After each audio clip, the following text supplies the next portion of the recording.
बिस्मिल्लाहिर्रहमानिर्रहीम। इय्याका नअबुदु व इय्याका नस्तईन। अल्लाह ताला की रहमत, करम, फ़ज़ल और शुक्र के साथ I am back with an other OSP series.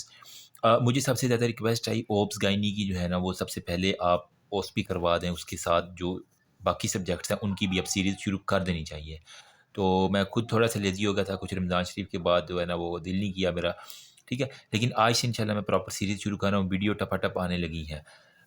Obs की हिस्ट्री सबसे ज़्यादा इंपॉर्टेंट है, ये पहले कर लो, उसके बाद मैं गायनी की आपके साथ शेयर कर देता हूँ, ठीक है? अगर कोई बंदा इतनी ही चीज़ें एटलीस्ट करके जाएगा, मैं आपको बता देता हूँ जो-जो क्वेश्चन आने हैं, अगर आप इसी पैटर्न को फॉलो करेंगे इंशाल्लाह मार नहीं खाएँगे, ठीक है? अगर कोई और इसके अंदर ऐड करना चाहे तो यू आर ऑलवेज़ वेलकम। सबसे पहले जितनी भी हिस्ट्री लेनी है, ख़्वाह वो गायनी हो, ओब्स हो या कोई भी हो, ठीक है? आपने एक निमोनिक याद रखना है, RICE, राइस, चावल, ठीक है? मतलब आपने एक तो राइट साइड से अप्रोच करना है, हिस्ट्री लेनी है ना, तो राइट साइड से अप्रोच करो, फिर आपने इंट्रोड्यूस करना है अपने आप को। अस्सलाम वालेकुम, मेरा नाम फ़लाँ-फ़लाँ है, मेरा नाम डॉक्टर फ़लाँ है, ठीक है? तो मुझे आपको मुआयना करना है। फिर क्या मैं आपके ऊपर ये कर लूँ? कंसेंट, ठीक है? अगर बाकी जो चीज़ें हैं वो एक्सपोज़र में जब आप एग्ज़ामिनेशन करते हैं उसके अंदर आ जाती है, लेकिन अभी तक ये RIC यहाँ तक आपने करना है। उसके बाद आपने क्या करना है? नेम, नाम उसका पूछना है, ठीक है? वाइफ़ ऑफ, ठीक है? जिसकी भी वाइफ़ है, अमूमन अगर आप सीएमएच में काम कर रहे हैं ना या फोर्सेस से हैं, तो वहाँ पे होता है कि वाइफ़ ऑफ फलाँ कैप्टन, ठीक है? वो उसका नेम नहीं लिखते, बस उसके कैप्टन का जो है ना वाइफ़ ऑफ ये लिख देते हैं। उसका साथ में पीए नंबर लिख देते हैं, तो वो है जो फोर्सेस में है, ठीक है?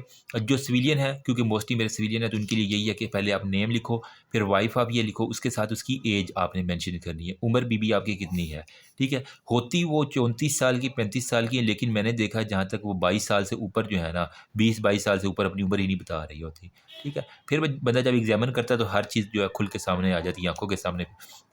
मैरिड फॉर कितने अरसे से उसकी शादी हुई है, आया कि 1 साल है, 2 साल है, 3 है। एजुकेशन क्या है, मोस्टली जो ख़वातीन हैं उनको बड़ा बोलने की जो है ना आदत होती है कि हम बैचलर हैं। होती वो मैट्रिक पास भी नहीं है जब ज़्यादा हिस्ट्री लेती है, लेकिन ये इसका हमारा कंसर्न नहीं है, बस हमें ये पता होना चाहिए कि वो एजुकेटेड है या नॉन एजुकेटेड है। प्रोफ़ेशन क्या है, आया कि वो हाउसवाइफ़ हैं, टीचर हैं, ट्यूशन वाली बाजी है, जो भी है आपने लिख देना है। एड्रेस कहाँ क्या रहती है, वो है इम्पोर्टेंट, ठीक है? अब मोड ऑफ़ एडमिशन यहाँ पे हमारा है, ठीक है? मोड ऑफ़ एडमिटेंस मतलब वो इमरजेंसी से आई है या ओपीडी से आई है। अगर तो नॉर्मली चेकअप के लिए आई तो वो ओपीडी से ही आई होती है, ठीक है? फिर डेट ऑफ़ एडमिशन, किस डेट के ऊपर जो है ना वो हुआ है उसका एडमिशन, वो और साथ में अगर आप टाइम भी लिख लो तो वो ज़्यादा बेटर हो जाता है, ठीक है? तो टाइम एक एक्स्ट्रा चीज़ है जो आपके एग्ज़ामिनर की आँख को ब्लिंक कराने में हेल्प करेगी। अच्छा, ये इसने बड़ी डिटेल से हिस्ट्री ली है। फिर जो इम्पोर्टेंट बात है वो है एलएमपी, लास्ट मेंस्ट्रुअल पीरियड जो है ना, आखिरी उससे पूछना है माहवारी कब हुई आपको, ठीक है? यहाँ मैंने सपोज़ के लिए लिखा कि सपोज़ करें 1/1/2024 को उसको लास्ट माहवारी हुई है, ठीक है? वो बता रही है। तो आप इसके अंदर फिर क्या करेंगे, इसी के को बेस बना के हम एलएमपी को उसकी एक्सपेक्टेड डेट ऑफ डिलीवरी भी निकाल लेंगे और हमारे पास ड्यूरेशन ऑफ प्रेगनेंसी भी निकाल देंगे। कैसे निकालनी है मैं बताता हूँ आपको।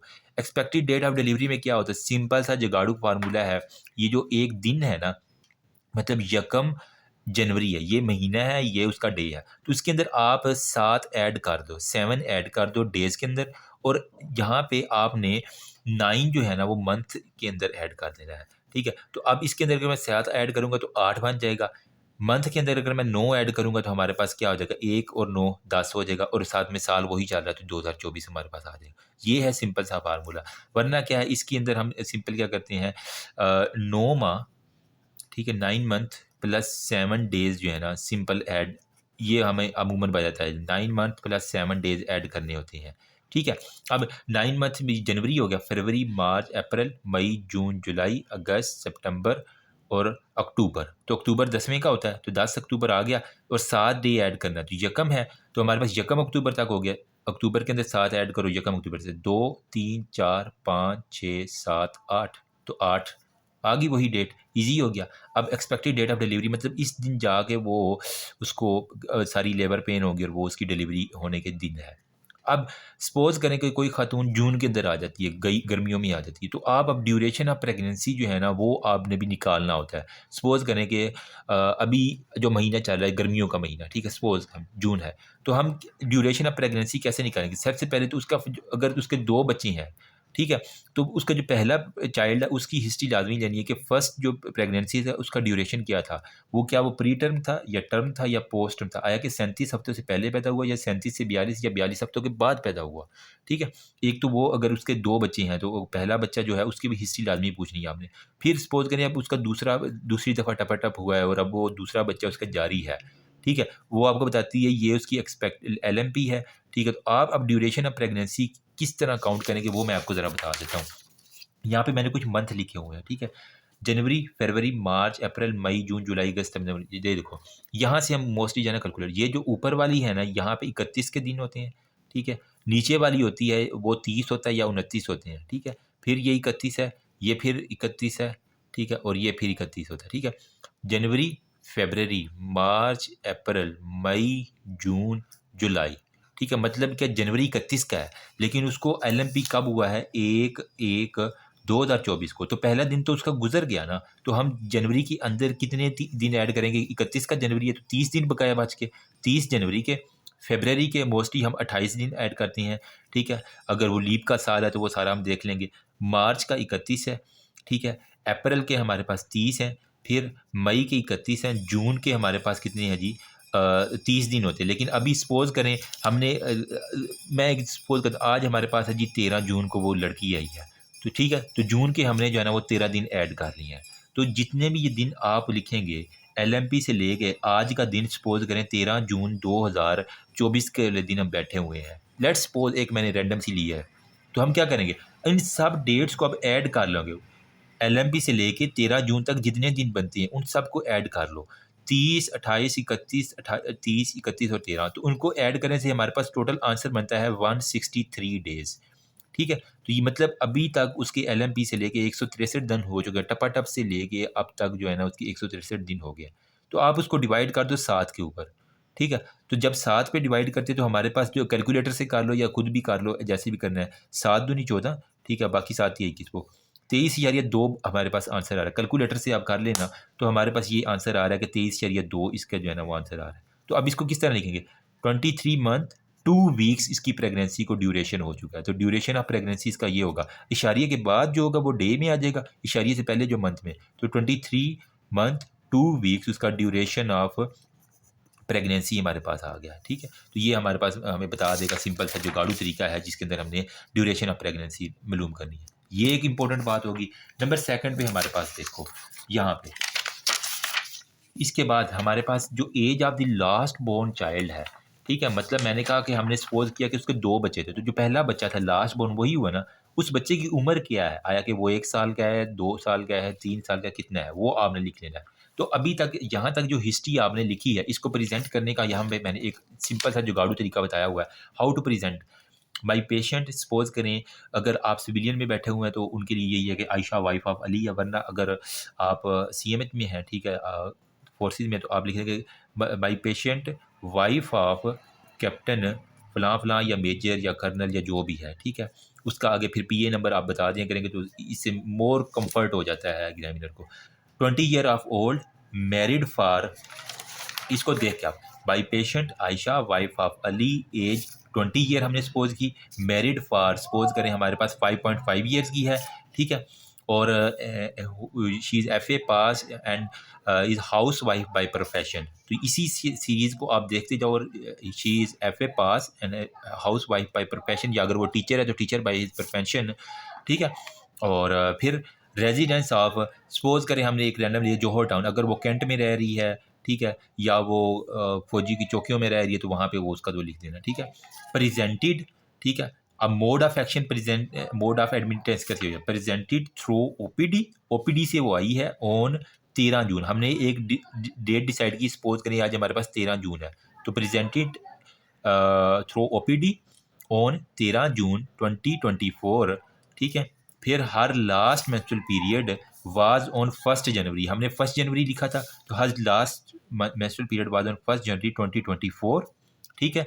फिर एक्सपेक्टेड डेट ऑफ डिलीवरी इसमें अंदर लिख देने का 8/10/2024 हमने निकाली थी। ठीक है। डेज के अंदर 7 ऐड कर दिया, मंथ के अंदर 9 ऐड कर दिया, ईजी हो गया। ठीक है। तो ये हमारे पास होगी। और हमारे पास इसके अंदर ही हम लिखेंगे ड्यूरेशन ऑफ प्रेगनेंसी भी। ठीक है। तो एक्सपेक्टेड डेट ऑफ डिलीवरी और ड्यूरेशन ऑफ प्रेगनेंसी में फर्स्ट चाइल्ड जब पैदा हुआ, आया कि वो प्री टर्म था, पोस्ट टर्म था, वो उसकी, और अब जो चाइल्ड चल रहा है सेकंड प्रेगनेंसी, उसकी हमने डेज निकाले कितने, 23 माह और 2 हफ्ते। ठीक है, तो ये आप इसके अंदर 23 मंथ एंड 2 वीक्स, ईजी हो गया। और फिर हमने कहा लास्ट पे हमने क्या पूछना है उसके, कि age of the last born child. तो सपोज करें इसका लास्ट बोर्न जो 2 साल पहले पैदा हुआ, इसका 2 सालों का हो गया, तो age of the last born child was 2 year. Easy हो गया, यहाँ तक कहानी समझ आ गई। स्टेप बाय स्टेप मैं इसको काट के लिख रहा हूँ। ठीक, फिर हम लिखेंगे she presented to the OPD of the outdoor patient. अच्छा, ओपीडी अमूमन लिखना जो है ना वो एग्जामिनर इसको माइंड कर दिया करते, तो आप लिख लिया करेंगे out patient department of the CMH Rawalpindi या लाहौर, जहाँ भी आई है। ठीक है, on 30 June with presenting complain of. अब यहाँ से आप प्रेजेंटिंग कंप्लेन शुरू कर देंगे। ठीक है, बायोडाटा बताने का मैंने सारा तरीका आपको बता दिया। यही बायोडाटा एग्जामिनर को बताता है कि आया कि स्टूडेंट ने अच्छा बायोडाटा लिया हुआ है, आया कि एग्जामिनर की आंख यहाँ पर ब्लिंक कर गई तो समझो आप पास हो। अगर आपका बायोडाटा ही इनसफिशिएंट है तो मतलब मेरी जान फिर प्रेजेंटिंग कंप्लेन जितनी मर्जी लगा लो, वो आपको नंबर वहाँ से काटना शुरू कर देता है। ठीक है, तो अब आपने प्रेजेंटिंग कंप्लेन किस तरह करनी है। देखो, जितनी भी फीमेल हामला होती हैं, ठीक है, उनको गेस्टेशनल एमेनोरिया तो होता है, तो मोस्टली हम प्रेजेंटिंग कंप्लेन में पहले लिखते हैं with presenting complain of gestational amenorrhoea. ठीक है, and for the routine antenatal visit, मतलब अमूमन वो आया करती हैं ओब्स के डिपार्टमेंट में अपने एंटीनेटल विजिट के लिए। ठीक है, इसके साथ ही आप लिख देंगे अगर उसको कोई कार्डिक या डायबिटीज़ का इशू है तो वो भी प्रेजेंटिंग कंप्लेन में आप लिख देंगे। ठीक है, फिर आप सपोज करें non case of the cardiac patient है। ठीक है, उसके अंदर आप उसकी ब्रीफ मेडिकल और सर्जिकल हिस्ट्री, सपोज करें रूमेटिक हार्ट है, फीवर है, सी सेक्शन या लोअर सेगमेंटल है, वो भी यहाँ पे ही अगर मेंशन कर देंगे तो एग्जामिनर के लिए मोर ईजियर हो जाएगा कि ताकि इसको हम इजीली हैंडल कर सकेंगे। ठीक है, अब यहाँ पे हमने मूव करना है, यहाँ तक तो हमारा बायोडाटा और प्रेजेंटिंग कंप्लेन होगी। अब हमने जाना है जी ओब्स की उसकी प्रॉपर हिस्ट्री के ऊपर, मतलब जो उसका फर्स्ट ट्राइमेस्टर है, सेकंड ट्राइमेस्टर है, थर्ड ट्राइमेस्टर है, तीनों के ऊपर हमने बारी बारी बात करनी है। ठीक है, फर्स्ट ट्राइमेस्टर मतलब हमल के पहले 3 माह।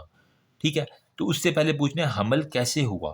ठीक है, आया कि वो खुद हुआ, स्पॉन्टेनियस था, प्लैंड था या अनप्लैंड था। ठीक है, आया कि वो आपकी मर्जी से था या बस मियाँ जी आए और उन्होंने खेल खेल में सारा कर दिया। फिर स्पॉन्टेनियस था या मेडिकल इंड्यूस था कि आपको दवाइयाँ लेनी पड़ी, जिस तरह हमने क्लोमिफेन स्टेट दिया करती हैं ना कि उसको दवाइयाँ लेनी पड़ी है, असिस्टेड उसकी प्रेगनेंसी है, ये कैसे हमल उसका ठहरा हो। ठीक है, वो लिख लेना। तो अगर उसने कोई दवाई ली है तो लिखें सो कंसेप्शन बाद with the help of medicine. ठीक है, अमूमन मरीजों को मेडिसिन का नाम नहीं आता तो हम लिखते थे which is unknown to the patient. ठीक है, अगर वो है कि स्पॉन्टेनियस है, नेचुरल है, तो वो आप दूसरी हिस्से में लिख देंगे। फिर उससे पूछना कि तुमने कंफर्म कैसे हुआ, कैसे पता चला कि वाकई तुम हामला हो। आया कि उसने यूपीटी टेस्ट किया, यूरिन प्रेगनेंसी टेस्ट किया घर के अंदर। ठीक है, तो हम लिख देंगे that was confirmed by urine pregnancy test at home, या उसने आगे अल्ट्रासाउंड करवाया उससे कंफर्म हुआ। ये 2 बातें आपने पूछनी है किसके अंदर, फर्स्ट ट्राइमेस्टर के अंदर। फिर आप पूछेंगे कि उसका फर्स्ट एंटीनेटल विजिट कब हुआ। ठीक है, तो फर्स्ट एंटीनेटल विजिट की डेट पूछ लेंगे, उसके अंदर उसकी LFT, RFT, TFT या जितनी भी लैब इन्वेस्टिगेशन है वो देख लेंगे, आया कि वो नॉर्मल थी या अब नॉर्मल। ये होगा फर्स्ट ट्राइमेस्टर में। फिर उसको पूछना है कि BP क्या उसका उस वक्त नॉर्मल था या अब नॉर्मल था, कहीं उसको प्री एक्लेम्शिया तो नहीं था, वो सारे का सारे इसके अंदर आ गया। नोजिया और वॉमिटिंग एक नॉर्मल चीज़ है प्रेगनेंसी के अंदर, लेकिन अगर वो कहीं एक्सेसिव नोजिया है और हमारे पास एक्सेसिव वॉमिटिंग है इस लेडी को, तो फिर मेरी जान इसके लिए ख़तरा है। ठीक है, तो एक्सेसिव नोजिया और वॉमिटिंग है तो वो फिर अब नॉर्मेलिटी के अंदर आ जाएगी। अलॉन्ग विद उससे पूछना साथ में बुखार भी है फर्स्ट ट्राइमेस्टर में, या उसको साथ में रैश है जिसे तफेड़े या तरफड़ जो भी कहती हैं आप, वो कह ये साथ में खारिश भी है, ये कहती है कि कोई इन्फेक्शन चल रहा है उसको। ठीक है, अलॉन्ग विद उससे पूछना है कि डिस्चार्ज पानी तो नहीं पड़ता, बदबूदार पानी है। ठीक है, वो तो नहीं पड़ता, स्पॉटिंग या ब्लीडिंग। ठीक है, क्या उसका जो पैड वो यूज़ कर रही है उसके ऊपर ब्लीडिंग, खून के कतरे इस तरह के तो नहीं है, लीकिंग किसी किस्म का और पानी तो नहीं आ रहा, बर्निंग मिक्चुरेशन पेशाब जल के तो नहीं आ रहा, पेनफुल मिक्चुरेशन दर्द के साथ पेशाब तो नहीं आ रहा। ये सारी चीज़ें जो है ना वो आपको करती हैं कि आया कि उसको गेस्टेशनल डायबिटीज़ है या डायबिटीज़ मेलाइटिस का केस है, तो उसके अंदर हम रूल आउट करने में हेल्प करती हैं। यहाँ तक होगी हमारी फर्स्ट ट्राइमेस्टर की। फिर मेरी जान हमारे पास आता है जी सेकंड ट्राइमेस्टर की कहानी। ठीक है, मैंने लिख लिया इसलिए ताकि हमारे पास टाइम की बचत हो जाए। सेकंड ट्राइमेस्टर मतलब इसमें पूछने है कि मतलब अब 3 माह से 6 माह वाला। ठीक है, तो ये वाला हमारे पास सेकंड टाइम, इसके अंदर हमारे पास उम्र 4 से 5th मंथ के अंदर बच्चे मुक्के शुके मारना शुरू कर देते हैं। क्विकनिंग के ऊपर आप देखेंगे। एनॉमली स्कैन के बारे में बताएंगे कि आप उसको एनॉमली स्कैन 18 से 22 भी हफ्ते में करवाते हैं ना, ठीक है, मोर और लेस। इसके अंदर न्यूरल ट्यूब डिफेक्ट या कोई स्ट्रक्चरल डिफेक्ट तो नहीं डॉक्टर ने बताया उसे। फिर आयरन की टैबलेट्स ले रही है, कैल्शियम की टैबलेट्स ले रही है, अलॉन्ग विद एनीमिया की हिस्ट्री आपने पूछनी है लाजमी। अमूमन आपको फ़ाइल तो नहीं मिलती ना जब आप हिस्ट्री ले रहे होते, तो आप उससे पूछें आपको शॉर्टनेस ऑफ ब्रेथ तो नहीं है, आपको लिथार्जी तो नहीं है, बगैर रिपोर्टों को देखे आपने एनीमिया डायग्नोज करना है। अगर वो कहे मेरा सांस फूलता है, थकी थकी रहती हूँ, तो वो सारे के सारे एनीमिया की हिस्ट्री। और पाकिस्तान में तो सिविलियन के सेटअप में अमूमन एनीमिया होता ही होता है कॉमन, ठीक है। फिर इसकी पाइका की हिस्ट्री, क्या वो कच्चे चावल तो नहीं खा रही, ठीक है। तो ये बड़ा एक इंपॉर्टेंट है कि उसको सारी की सारी आयरन डेफिशिएंसी को रूल आउट करने में हमें ये हेल्प कर जाएगी, ठीक है। फिर हाइपरटेंशन की हिस्ट्री, उसके ब्लड प्रेशर में वो रूल आउट करेगा प्री एक्लेम्पसिया है, सर दर्द, ब्लरिंग ऑफ विजन, आंखों के आगे बिजली तो नहीं गिरती, ठीक है। एडीमा ऑफ द फिट और हैंड दोनों का पूछना है। अगर फिट, क्योंकि प्रेगनेंसी में उम्र फिट का एडीमा हो जाया करता है, ये नॉर्मल है। लेकिन अगर हैंड्स का भी साथ में एडीमा हो रहा है, फेस के ऊपर भी एडीमा हो रहा है, फेशियल पफनेस हो रही है, तो ये एक खतरनाक निशानी है। ये हो गया सेकंड ट्राइमेस्टर के अंदर, एटलीस्ट इतनी बातें लाजमी पूछनी है। थर्ड ट्राइमेस्टर में आपने पूछना है कि ब्लीडिंग और लीकिंग के बारे में। घड़े की तरह पानी तो नहीं पड़ता, यकदम जिस तरह घड़ा टूट जाए तो गुड़ुच-गुड़ुच करके पानी गिर जाता है, तो ये हमें बताता है कि मेम्ब्रेन रप्चर हो चुकी है, ठीक है। Along with growth of the baby आप पूछ लोगे, अल्ट्रासाउंड स्कैन, वेट, हाइट, माँ से पूछो क्या आपको ठीक बताया गया था कि आपके बच्चे की वज़न ठीक है, लंबाई-चौड़ाई ठीक है, कोई मसला तो नहीं है। ये एट दिस थर्ड ट्राइमेस्टर के अंदर लाज़मी पूछ लेना। अलॉन्ग विद आपने जो पास्ट गायनी की हिस्ट्री है वो भी पूछनी होती है। पूछ तो हम ओब्स की रहे हैं ना, लेकिन इसके अंदर गायनी की हिस्ट्री पूछनी है कि जब हमल से पहले उसके जो पीरियड्स थे, ठीक है, वो नॉर्मल थे या अबनॉर्मल थे, रेगुलर थे या इर्रेगुलर थे। अगर रेगुलर थे तो फिर आप आर लिखा करते हैं, ठीक है। फिर वो कितने दिन बाद उसको ब्लीडिंग होती थी। नॉर्मली हमारे पास कितने दिन का मेंस्ट्रुअल साइकिल 28 डेज़ का, ठीक है। लेकिन कहती है कि कभी महीने के शुरू में हो जाती है, कभी महीने के जब पहला हफ्ता होता है एंड पे होती है। तो फिर आप देखो, उससे पूछे कि 3-4 दिन ब्लीडिंग होती है, उसके बाद कतरे आते हैं ना, तो हम लिखेंगे 4/28, मतलब 4 दिन उसको ब्लीडिंग रही है, उसके बाद उसको ठीक हो गया है, ठीक है, स्पॉटिंग होना शुरू हो गई, तो हम लिखेंगे 4 बाय। अगर वो 30 दिन बाद, मतलब 30 दिन उसको खून नहीं आया, उसके बाद 4 दिन आया और फिर वो नॉर्मल हो गया मेंस्ट्रुअल साइकिल, तो फिर हम 4/30 लिखते हैं। ये समझ आ गई कहानी, ठीक है। ऊपर वाला है जो वो ब्लीडिंग को शो करता है कि कितने दिन ब्लीडिंग हुई है, 4 दिन। नीचे वाला हमें कहता है कि कितने दिन ब्लीडिंग नहीं हुई, नॉर्मल रही है वो खातून 28 दिन, ठीक है। ये हमारे पास एक कहानी होगी। Along with past obstetric history, मतलब फर्स्ट चाइल्ड जो पैदा हुआ था वो आया कि सी सेक्शन से पैदा हुआ था या नॉर्मल लोअर सेक्शन से या वेजाइनल डिलीवरी से। पास्ट मेडिकल हिस्ट्री यहाँ भी दोबारा पूछ लो, पास्ट सर्जिकल पूछ लो, ठीक है। अगर उसको सी सेक्शन हुआ, लेप्रोस्कोपिक हो गया या हार्ट बाईपास हुआ, वो सारे का सारा पूछ लो। पर्सनल हिस्ट्री में स्लीप साइकिल पूछ लो, नींद ठीक आ रही है, हाइजीन का पूछ लो, सफाई-सुथराई का, ठीक है। फिर वो कोई पान, गुटखा, छालिया या फिर स्मोकिंग, सिगरेट पी रही है, शराब पी रही है, वो सारे का सारा आप पर्सनल हिस्ट्री के अंदर इसका लाज़मी पूछोगे। ईज़ी। फिर आप इसके अंदर ट्रैवल हिस्ट्री पूछोगे, आया किसी बैरून मुमालिक उसने सफ़र किया है या किसी ऐसे इलाके में जहाँ इन्फेक्शन बहुत ज़्यादा है, तो वहाँ पे सफ़र नहीं किया। वैक्सीनेशन हिस्ट्री उसकी पूछ लो, बचपन में हिफाज़ती टीके लगे थे, कोविड-19 की पूछ लो। फिर लास्ट पे सोशियो इकोनॉमिक स्टेटस आपने लाज़मी पूछना है। मोस्टली ये जो गवर्नमेंट सेटअप में आती है वो लो सोशियो इकोनॉमिक की होती हैं, ठीक है। घर अपना है, किराए का है, कितने लोग रहते हैं, कमरे कितने हैं घर में, ठीक है। एक घर है, अपना है या किराए का है, कितने वहाँ पे लोग रहते हैं, वहाँ पे फिर रहने के लिए कमरे कितने हैं वो, ठीक है। हवादार है, वेंटिलेशन का प्रॉपर इंतज़ाम है, कमाने वाला वहाँ पे कितने लोग हैं, आपके हस्बैंड है, गुज़ारा सही हो जाता है या महीने के एंड पे बेचारे वो भूख बर्दाश्त करते हैं, वो सारे की सारी, ठीक है। वो हो गया। फिर इसके साथ आपने ना पूछना कि कोई पेट तो नहीं रखा हुआ घर में, ठीक है। पानी जो है ना वो फ़िल्टर का पी रहे हैं, नलके का पी रहे हैं, मोटर का पी रहे हैं, जो भी है वो आपने सारा पूछ लेना, मतलब जितनी भी है ना हमारे पास हिस्ट्री उससे रिलेटेड। घर में कोई कुत्ता, बिल्ली, बकरी, बकरा इस तरह की चीज़ें रखी हुई हैं तो वो भी साथ में मेंशन कर देनी है। इसके बाद फिर आपने ना हिस्ट्री के बाद एग्ज़ामिनेशन में जाना ताकि आप अपनी हिस्ट्री को रीअश्योर कर सकें। तो मैंने इसको इसलिए लिख दिया ताकि एक किसी भी न्यू कमर अगर मैं हूँ तो मैं इसको इसी तरह जो है ना प्रेज़ेंट करूँ। अब होपफुली अगर ये प्रेज़ेंट कर लिए तो बाकी भी आप इसको वो अच्छे से प्रेज़ेंट कर लेंगे, ठीक है। ये एक हमारे पास हो गया, यहाँ से इसका स्क्रीनशॉट मार लो, ये मैंने दिन बता दिया। पेज नंबर सेकंड ये था हमारे पास, ठीक है, जिसके अंदर मैंने आपको सारी हिस्ट्री मेंशन कर दी है, ठीक है, जिसके अंदर आपने ईच एंड एवरीथिंग किस तरह प्रेजेंट करनी है, ठीक है।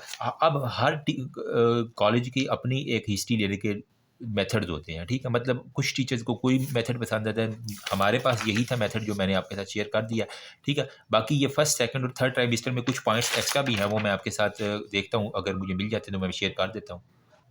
तो यार अभी भी किसी को अगर मसला है ना, तो ये मैं एक आपके साथ पीडीएफ शेयर कर दूंगा जो मेरे ग्रुप में ऐड है ना, ठीक है, व्हाट्सएप ग्रुप का मैं नीचे लिंक डिस्क्रिप्शन में दे रहा हूँ, कमेंट सेक्शन में, ठीक है, वहाँ से जाके ज्वाइन कर लेना। यहाँ पे my patient wife age married for gravida पैराडा, ये सारे का सारा, ठीक है। उसके बाद मैंने ये history of presenting complaint, history of presenting illness में my patient conceive spontaneously, pregnancy having regular irregular menstrual period, practising contraception, जो भी है कितने टाइम से है वो मैंने सारे आपके साथ एक्सप्लेन कर दिया। ब्लड प्रेशर, हाइपरटेंशन, वो सारी की सारी। फर्स्ट टाइमेस्टर में हर फर्स्ट टाइमेस्टर बाद सुपरवाइज या अनसुपरवाइज था, ये आप बताएंगे। अनइवेंटफुल था, she went to the doctor at which week of ultrasound for dating scan, she was not taking folic acid, ले रही थी नहीं ले रही थी, फोलिक एसिड का आपने अब यहाँ पे फर्स्ट टाइमेस्टर के अंदर जिक्र आ गया आपका, ठीक है। तो मैंने आयरन की टैबलेट्स बता दी, इसी के साथ आप उसके अंदर जो है ना वो फोलिक एसिड भी ऐड कर लेंगे यहाँ पे, ठीक है। तो फर्स्ट टाइमेस्टर में आपने फोलिक एसिड को एक तो साथ में एडिशन कर ली अलॉन्ग विद, देखिए मैंने कहा हर कॉलेज जो है ना अपनी एक वो भेजता है, तो मुख्तलिफ कॉलेजेस के मैंने अब कि जो बेस्ट लगा मुझे वो आपके साथ शेयर कर रहा हूँ, ठीक है। She was taking for, she has abdominal pain, back, nausea, vomiting, rash, dyspnoea, urinary incompetence, ठीक है, रेडिएशन एक्सपोजर, वो सारी मैंने यहाँ पे आपको बता दिया। नोजिया सेवेयर है, मिक्चुरेशन, बर्निंग, लीकिंग हो गया, ईजी हो गया, ये फर्स्ट टाइमेस्टर की हो गया। फिर हमारे पास सेकंड टाइमेस्टर में हमारे पास वो गई है रेडियोलॉजिस्ट के पास किस वीक में, where she get her anomaly scan and she were told that baby of abnormal. तो यहाँ पे हमारे पास सेकंड ट्राइमेस्टर में एक तो क्विकनिंग का हमने पूछना, एनॉमली स्कैन का हमने पूछ लिया, ठीक है। एमनियोटिक फ्लूइड का वो सारा आ जाएगा, ब्रेन में कोई इसको मसला है, structural deformities, neural tube defect, वो इसके अंदर मेंशन करेंगे इसी तरह लाइन के अंदर, ठीक है। फिर एनेनकेफली है, गैस्ट्रोशियासिस है, जो भी हमारे पास रीनल एजेंसी डाउन है, पेटो है, एडवर्ड सिंड्रोम है। She felt fetal movement at 5 to 6 month, quickening आ गई यहाँ पे, हाँ फीटल हमारे पास मूवमेंट्स होगी क्विकनिंग में। She has regular non regularly calcium ले रही है, आयरन आ गई, कैल्शियम हो गया और आयरन सप्लीमेंटेशन आ गई, ईजी हो गया। Her abdominal girth was increasing according और not, nausea, vomiting, fever, rash, यहाँ पे वो बता देंगे, ठीक है। बाकी वो anaemia, polyuria, polyphagia, gestation diabetes, mellitus, वो सारे यहाँ पे। बाकी आप हाइपरटेंशन के लिए बीपी, ब्लड प्रेशर और एडिमा वगैरह पूछ लेंगे। फिर हमने वो शुगर और ब्लड प्रेशर आ गया, यहाँ पे फीवर और रैश अगेन। थर्ड ट्राइमेस्टर में हमने कहा कि she has got not got shot for tetanus toxoid. तो थर्ड ट्राइमेस्टर में आपने एक तो टेटनस टॉक्साइड्स का लाजमी जो है ना एडिशन करनी है, इजी हो गया। फिर she went to the gynaecologist या लोकल डॉक्टर जिसके पास भी गई है। एमनियोटिक फ्लूइड का लेवल आया कि यार, यहाँ पे टेटनस सीधा लिख दूँ, इस पेज को मैंने सीधा हटा ही दूँ, ठीक है, टेटनस टॉक्साइड, ठीक है। फिर हमारे पास एमनियोटिक फ्लूइड का जो है ना वो लेवल आया कि नॉर्मल है, कम है, ज़्यादा है, नॉर्मल है, कितना है। फीटल लाइज वाज, ठीक है, फीटल की पोजीशन, ठीक है, आया कि वो ब्रीच डिलीवरी है, उसकी बटक्स पहले आ रही हैं या कैफेलिक है, जो भी है वो आप इसके अंदर सारे का सारा दिखेंगे, ठीक है। फिर रेगुलर है, इरेगुलर टेकिंग कैल्शियम या आयरन सप्लीमेंट, यहाँ पे भी आप आयरन और कैल्शियम सप्लीमेंट दोबारा पूछ लेंगे। कुछ कॉमन चीज़ें हैं जो तीनों ट्राइमेस्टर में उसने खानी ही खानी है, जिसकी कमी उसको ख़राब करेगी। हिस्ट्री ऑफ लेबर पेन, ठीक है, एक तो हमने बेबी की ग्रोथ देख ली, यहाँ पे अब आप इसके अंदर लेबर पेन्स को ऐड कर लें, ठीक है। abdominal pain, nausea, vomiting, rash, breathlessness, polyuria, polyphagia, वही डायबिटीज़ को आप रूल आउट करते जा रहे हैं, ठीक है। हेडिक, डिजीनेस, वर्टाइगो अगेन यहाँ पे भी आ गया, ठीक है। एपिगैस्ट्रिक पेन, बर्निंग, मैक्चुरेशन और बॉडी स्वेलिंग प्रेजेंट है या नहीं है, ठीक है। फिर एंड पे आप उसके साथ बाकी मोस्ट इंपॉर्टेंट जो कंप्लेन है ऑब्स्टेट्रिक हिस्ट्री के अंदर चीज़ ग्रेविटा वन है, पैरा है, जो भी है वो आप उसके मुताबिक लिखेंगे, ठीक है। गायनेकोलॉजिकल हिस्ट्री होगी, ठीक है, मतलब एज ऑफ मिनार्की। अब यहाँ पे जो पास्ट गायनेकोलॉजिकल हिस्ट्री है ना, एक तो उसकी आपने एज ऑफ मिनार्की, जो जब वो बच्ची थी, ठीक है, तो कब उसको पहली दफ़ा मेंस्ट्रुअल पीरियड आया था, 13 साल की उम्र में, 14 साल की उम्र में, तो एज ऑफ मिनार्की आप पूछ लेंगे। ब्लीड कितने दिन किया है, ठीक है, सोक्ड है, वो सारे के साथ। डिसमेनोरिया है, दर्द हो रही है, इंटरमेस्ट्रुअल ब्लीडिंग है, पोस्ट क्वाइटल है, मिलाप के बाद उसकी कोई ब्लीडिंग हो रही है, ठीक है, तो पोस्ट क्वाइटल ब्लीडिंग है, वो भी इसके अंदर सारी की सारी आप देख लेंगे। वेजाइनल डिस्चार्ज मैंने बताया ना, वो घड़े की तरह पानी आ रहा है, ये सारे का सारा, ठीक है। उसके बाद जो कतरे पड़ती हैं, कितने दिन तक पड़ती हैं, वो सारे का सारा आप पूछ लेंगे। फिर कॉन्ट्रासेप्टिव मेथड कौन सा यूज़ किया है, वो आप गायनी वाली हिस्ट्री में, अब गायनी की मैं अलग से वीडियो बनाऊंगा ताकि आपको ईजी हो जाए, ठीक है। फिर हमारे पास इसके बाद मैंने आपको बताया कि हमने पास्ट ऑब्स्टेट्रिक हिस्ट्री में वो सारी की सारी हमारी आ गई, ठीक है। फिर मेडिकल हिस्ट्री में उसको कोई डायबिटीज़, हाइपरटेंशन, दमा, सीजर, वो सारे की सारी, ठीक है। तो यहाँ पे डायबिटीज़ है, हाइपरटेंशन है, एस्थमा है, या कोई भी टीबी वगैरह की बीमारी है, वो आप डिपेंड करता है आपके पेशेंट के ऊपर, वो आप इसके अंदर लिख देंगे।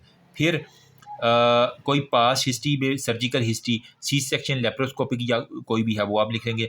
ब्लड ट्रांसफ्यूजन का चलो यहाँ पे ऐड कर लो, ठीक है, ताकि कुछ एग्जामिनर ऐड करवाते हैं, कुछ नहीं करवाते, चलो एडिशन है कि हम ऐड करवा लें, ज़्यादा खूबसूरत हो जाएगी हमारी हिस्ट्री, ठीक है। कितने ब्लड उससे कभी लगे हैं, एनसिड यूज़ कर रही है, बाकी फैमिली हिस्ट्री यही है।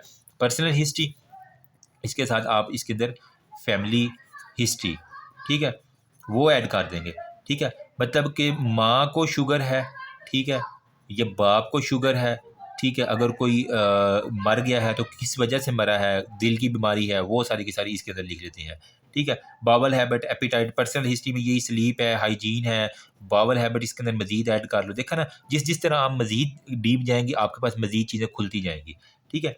अब मुझे एक अरसा हो गया मैंने गायनी की हिस्ट्री ली हुई है, लेकिन फिर भी काफ़ी चीज़ें सोशो इकोनॉमिक स्टेटस में यही आ गया हमारे पास, घर अपना है, किराए का है, कि कितने कमरे हैं, वो सारे के सारे।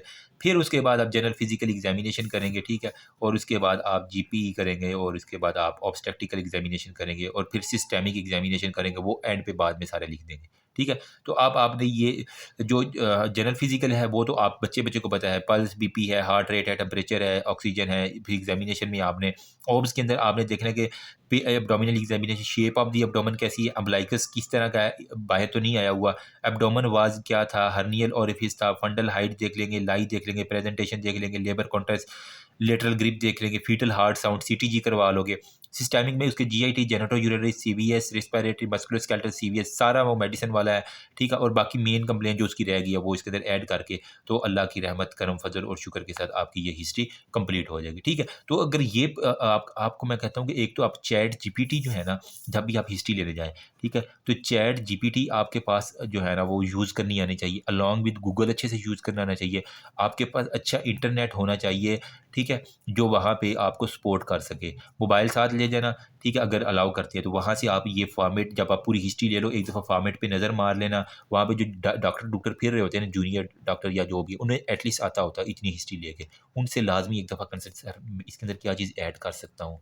तो जहाँ से गैबी मदद मिलती है आपने लेनी है, ठीक है। और इसको अच्छे से आपने हिस्ट्री को, ज़ाहिर मतलब आपकी सिर्फ प्रेजेंटेशन उन्होंने देखनी है कि आपने क्या प्रेजेंट किया है, तो जितना अच्छा प्रेजेंट, कॉन्फिडेंस के साथ प्रेजेंट करना, ठीक है। कोशिश करना शीशे के अंदर, घर में भी जो है ना वो, या हॉस्टल में जहाँ भी हो, कॉन्फिडेंस के साथ एक दो दफ़ा हिस्ट्री खुद लिख के किसी भी पेशेंट की लेके, या एवं रैंडम सी शीशे के सामने देखे प्रेजेंट करें, ताकि एग्जामिनर के आगे जाके आपको झिझक ना हो। ऑपरेटर से अपना पूरा लेके जाना। Good luck everyone, thank you so much. Hopefully ये वीडियो कहीं ना कहीं हेल्प होगी, ठीक है। तो अगर कोई इसका जो है ना वो स्क्रीनशॉट लेना चाहता है तो मैं इसको अलग-अलग आपके साथ, अगर कोई मज़ीद इसके अंदर कुछ और ऐड करना चाहता है तो कमेंट सेक्शन ओपन है, आप इसके अंदर यू आर ऑलवेज वेलकम। यहाँ पे आप बता सकते हैं। महीनों को याद कर लेना कि किस माह में कितने दिन होते हैं, 30 किस्में होती हैं, 28 किस्में होती हैं, 31 किस्में होती हैं, वो सारा आपको ईच एंड एवरीथिंग पता होना चाहिए। ये पेज सेकंड है हमारे पास, ठीक है, इस तरह हो गया जी। ये हमारे पास हो गया जी, पेज थर्ड हो गया, ठीक है। और ये हमारे पास हो गया जी, मैं इसका पीडीएफ बना के इंशाल्लाह ग्रुप में शेयर कर दूंगा। ग्रुप का लिंक अगेन मैं बता रहा हूँ, नीचे कमेंट सेक्शन में पिन कर रहा हूँ, वहाँ से जाके ज्वाइन कर लेना, या मुझे मैसेज कर देना, मैं आपको ऐड कर दूंगा, ठीक है। Good luck everyone, thank you, अल्लाह हाफिज़।